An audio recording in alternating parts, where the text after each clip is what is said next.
সুপ্রিয় দর্শক মণ্ডলী, আর যে টেকনোলজি ইউটিউব চ্যানেলে আপনাদের সকলকে স্বাগতম। সো ভিউয়ার্স, আপনারা মোবাইল অন অফ করার জন্য পাওয়ার বাটন ব্যবহার করে থাকেন।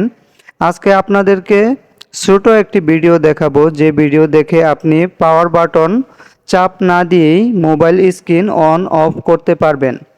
তাতে আপনার সুবিধা হবে, কারণ পাওয়ার বাটন চাপতে চাপতে মোবাইলটি কয়েক বছর চালানোর পর দেখতে পাবেন আপনার পাওয়ার বাটন নষ্ট হয়ে গেছে।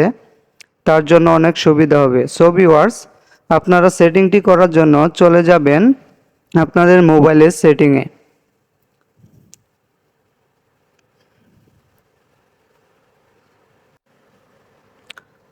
সো ভিউয়ার্স, আমি আমার মোবাইলের সেটিংয়ে চলে যাব। উপরে ডান পাশের কর্নারের যে সেটিং আইকনটি দেখতে পাচ্ছেন, এখানে ক্লিক করে দিলাম। ক্লিক করার পর বন্ধুরা, সেটিংয়ে আসার পর নিচে দেখবেন হোম স্ক্রিন দেখতে পাচ্ছেন, এখানে হোম স্ক্রিন লকস লেখা রয়েছে, এখানে ক্লিক করে দিবেন।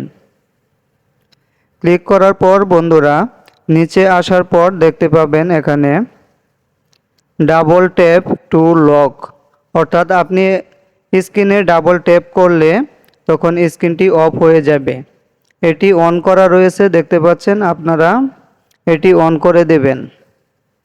সো ভিউয়ার্স, তারপর আপনারা নিচের দিকে দেখতে পাবেন double tap touch screen on, অর্থাৎ আপনারা আবার দুইটি চাপ দিলে স্ক্রিনটি অন হয়ে যাবে।